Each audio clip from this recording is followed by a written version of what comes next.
Cerminkan sulitnya kehidupan para korban pasca bencana di tengah keterbatasan fasilitas dan bantuan. Seorang ibu bernama Dahnia saat diwawancarai RRI menjelaskan, di dalam satu tenda darurat tersebut terdapat 7 orang terdiri dari 2 keluarga. Satu keluarga merupakan anak beserta keluarganya, sementara satu keluarga lainnya adalah sang ibu beserta anggota keluarganya sendiri. Tenda sederhana tersebut menjadi satu-satunya tempat berlindung mereka dari panas dan hujan sejak banjir melanda kawasan tersebut. Namun tenda darurat itu hanya digunakan untuk aktivitas sehari-hari. Saat malam hari, para korban terpaksa menumpang tidur di kios milik warga lain di sekitar lokasi pengungsian. Kondisi ini dilakukan karena tenda yang mereka tempati tidak layak dan tidak cukup aman untuk digunakan sebagai tempat beristirahat pada malam hari. Namanya siapa, Bu? Daniar. Dahnia. Ibu udah berapa lama, Bu, di tenda buatan sendiri ini, Bu? Lebih kurang. Yang tenda ini belum lama, habis banjir kemarin. Tapi yang lama mulai banjir awal, belum bisa pulang ke rumah. Berapa orang di tenda ini, Bu? 7, 2 keluarga. Keluarga anak 1, keluarga ibu 1. Itu kalau tidur gimana, Bu? Tidur numpang di kios orang. Nah, kalau masak di sini. Para korban berharap adanya perhatian lebih dari pemerintah dan pihak terkait, khususnya dalam penyediaan tempat tinggal sementara yang layak, aman, dan manusiawi. Mereka juga berharap proses penanganan pasca bencana dapat segera dipercepat, sehingga para korban tidak terus-menerus hidup dalam kondisi darurat dan penuh keterbatasan. Situasi ini menjadi gambaran nyata bahwa para korban banjir masih membutuhkan uluran tangan dan kepedulian bersama agar dapat kembali menjalani kehidupan yang lebih layak. Demikian Albara Maulana melaporkan. Pendengar dari Melabuh lintas 17 bergerak menuju dataran tinggi Tanoh Gayo.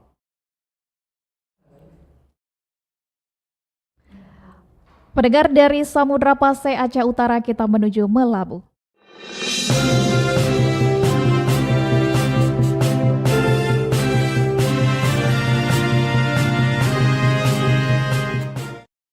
Berbagai perwakilan santri Dayah Barat Selatan Aceh rebut juara kegiatan MKIKA dari berbagai cabang lomba yang dilaksanakan Dayah Zainatul Ulum Diniyah Islamiyah Aceh Barat.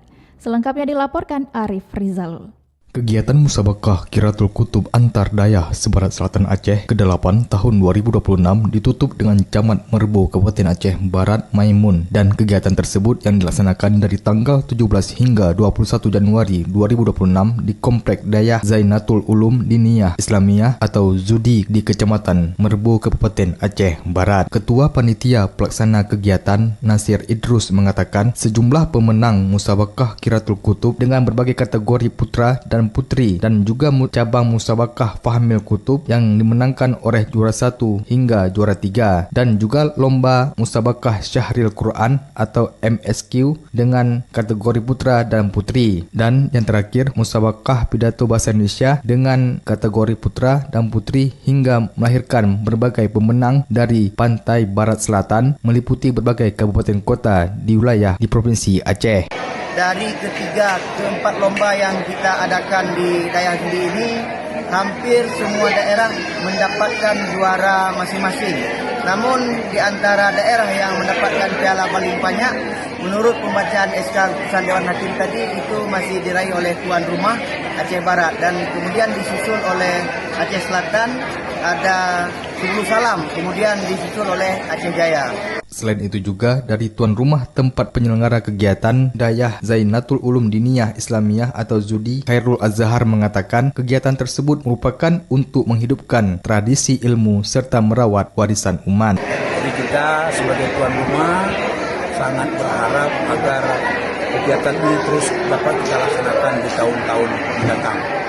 Dan diharapkan dengan ada kegiatan ini sehingga mampu melahirkan berbagai prestasi-prestasi santri-santri dayah di wilayah Barat Selatan Aceh. Hal ini merupakan untuk mengembangkan sumber daya manusia di kalangan santri-santri dayah agar bisa mampu bersaing sehingga melahirkan generasi-generasi di tingkat daerah hingga tingkat nasional. Reporter RRI Melabuh, Arif Rizalul melaporkan. Pendengar, Kementerian Haji dan Umrah Kabupaten Aceh Barat saat ini tengah fokus menyelesaikan dokumen perjalanan jemaah. Selengkapnya dilaporkan Irham Syah. Kementerian Haji dan Umrah Kabupaten Aceh Barat memastikan persiapan pemberangkatan jemaah haji tahun 2026 berjalan matang. meskipun lembaga tersebut baru resmi terpisah dari Kementerian Agama. Kepala Kantor Kementerian Haji dan Umrah Kabupaten Aceh Barat, Furkan SAG, mengatakan saat ini pihaknya fokus pada 2 target utama, yakni sukses kelembagaan dan sukses penyelenggaraan ibadah haji. Hal itu disampaikan saat mengisi dialog Melabuh Menyapa Selasa pagi. Yang pertama adalah sukses kelembagaan, di mana kami baru saja pisah dari Kementerian Agama. Yang dulunya Kementerian Haji ini di bawah Kementerian Agama dan sekarang sudah berdiri sendiri. Nah, itu kan ada 2 proses. Proses yang pertama tentunya kita sukses kelembagaan. Sukses di Kementerian Haji ini, dan yang kedua tentunya kami adalah sukses penyelenggaraan ibadah haji.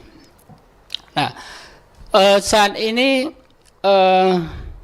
penyelenggaraan ibadah haji di Kabupaten Aceh Barat tahap penyelesaian dokumen, tahap penyelesaian dokumen, di mana kemarin itu sudah selesai dilaksanakan pelunasan baik di tahap awal maupun tahap yang kedua itu sudah selesai, dan sekarang adalah penyelesaian dokumen jamaah.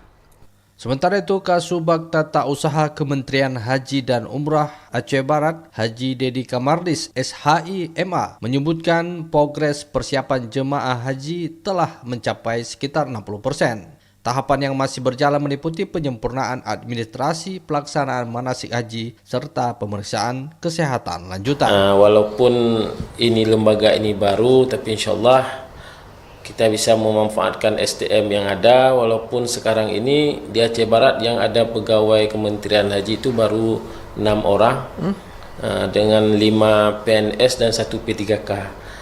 Jadi insyaAllah kalau ibaratnya walaupun kita naik mobil yang lagi jalan, mudah-mudahan mobil ini bisa sampai sesuai dengan amanat Presiden Prabowo bahwa ingin melaksanakan haji ini lebih baik ke depannya sehingga pelayanan itu lebih fokus kepada jamaah. Selain itu, Kementerian Haji dan Umrah Aceh Barat mulai menerapkan digitalisasi layanan, baik dalam administrasi, pengelolaan dokumen, hingga akses manasik haji melalui aplikasi resmi guna meningkatkan kualitas pelayanan kepada jemaah. Dengan berbagai persiapan tersebut, pemerintah berharap seluruh jemaah haji Aceh Barat tahun 2026 dapat berangkat dan menunaikan ibadah haji dengan aman, tertib, dan khusyuk.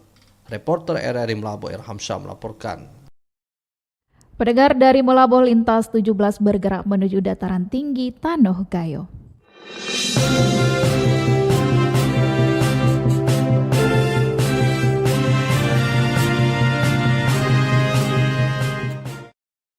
Kominfo Aceh Tengah gandeng RRI Takengon perkuat informasi publik. Selengkapnya disampaikan Muhammad Sanusi.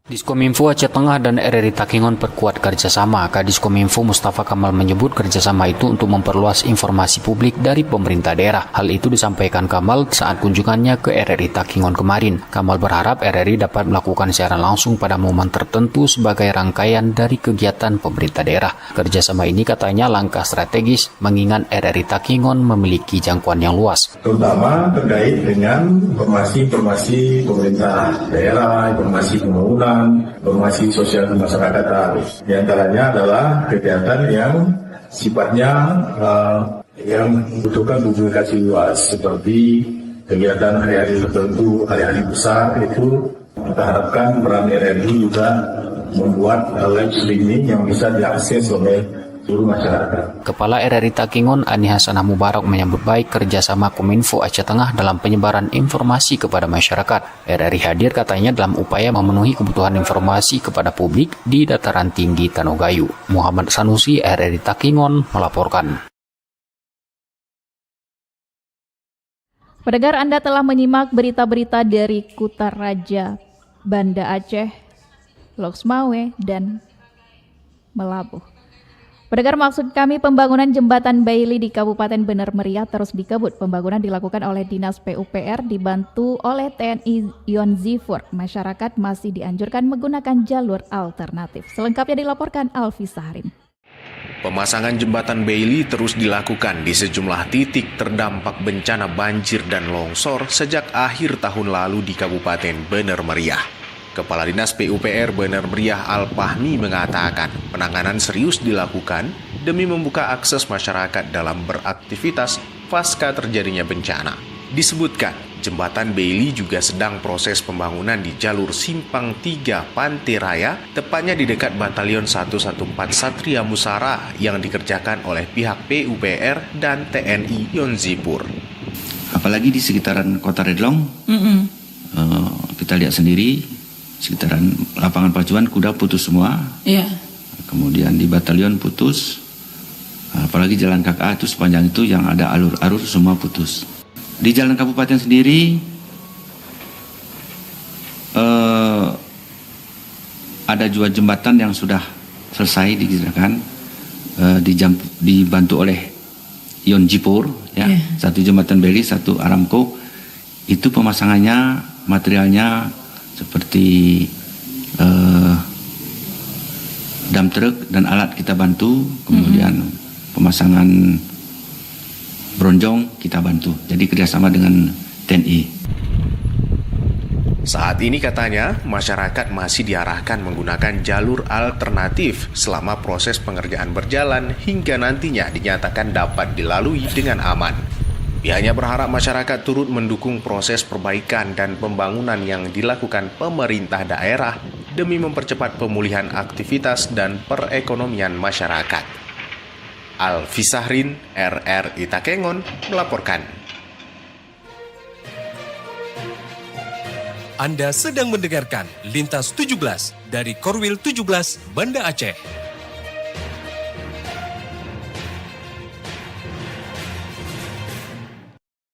Pendengar, Anda telah menyimak berita-berita dari Kutaraja, Banda Aceh, Loksmawe, dan Melabuh.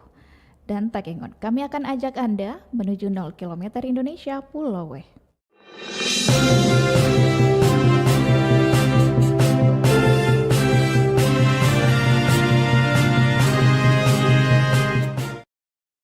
Pemerintah Kota Sabang terus menguatkan himbauan penerapan syariat Islam di sektor pariwisata dan perhotelan. Kebijakan tersebut mendapat respon positif dari pelaku hotel yang menyatakan siap mendukung selama penerapannya dilakukan secara adil dan merata.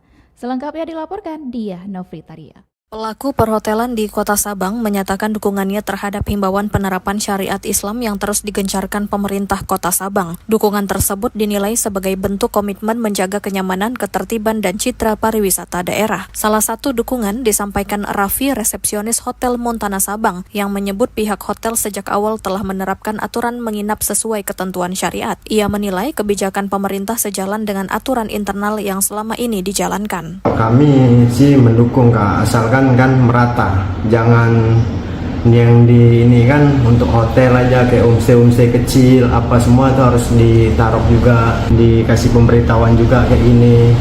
Kalau kami hotel sangat mendukung, jadi kan semua rata. Jangan hotel yang udah kami jaga, yang lain nggak ditaruh semua udah nggak rata gitu. Raffi menambahkan pihak hotel juga aktif memberikan pemahaman kepada tamu terkait aturan berpakaian dan ketentuan menginap. Ia menyebutkan tamu yang datang baik dari Aceh maupun luar daerah umumnya sudah berpakaian sopan dan mematuhi aturan. Dukungan serupa juga disampaikan Aidil, resepsionis Hotel Z Host Sabang, yang menyatakan pihaknya mendukung kebijakan pemerintah dan DPRK Kota Sabang dalam menegakkan syariat Islam di sektor perhotelan dan pariwisata. Ia menilai tamu yang menginap sejauh ini tetap mengikuti aturan yang berlaku. Kita sebagai pekerja sini ya mendukung sama pemerintah. Tapi sejauh ini yang saya lihat yang masuk yang tamu dari luar Aceh ya, tamu yang luar Aceh itu semuanya sopan-sopan. Itu kan sebelumnya udah dikonfirmasi sama guide. Kalau mau masuk Aceh ketutup gitu. Tapi kalau udah di luar kok ke pantai itu kita nggak tahu kan. Tapi kalau dia masuk ke hotel itu sopan-sopan. Para pelaku hotel berharap himbauan syariat Islam dapat terus disosialisasikan secara menyeluruh kepada seluruh pelaku usaha dan wisatawan. Dengan penerapan yang konsisten dan merata, mereka optimis iklim pariwisata Sabang tetap kondusif dan berkelanjutan. Diah Novitaria melaporkan. Pendengar, dari 0 km Indonesia Sabang, Lintas 17 bergerak menuju kawasan Bumi Syekh Abdul Rauf As-Singkili.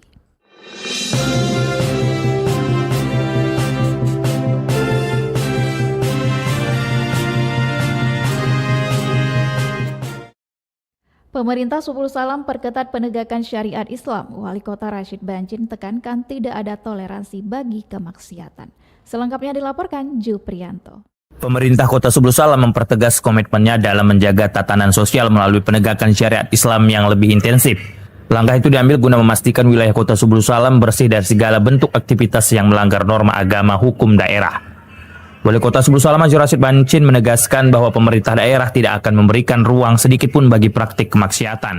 Menurutnya, segala bentuk pelanggaran yang merusak moral masyarakat akan ditindak secara tegas tanpa kompromi. Satu kantong kresek ini bisa menjadi berapa botol panas?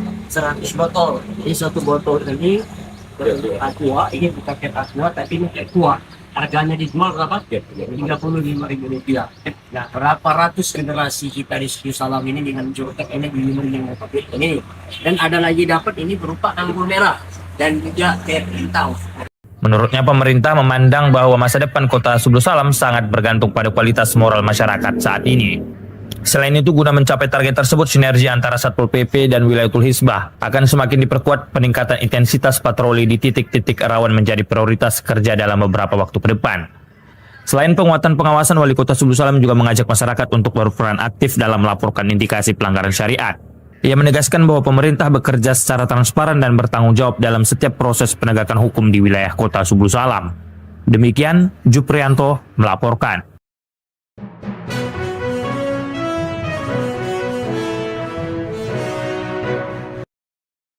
Dengan berakhirnya laporan tadi, berakhir sudah Lintas 17 sore ini. Berita utama dari RRI sewilayah batas Selasar Korwil 17 Banda Aceh.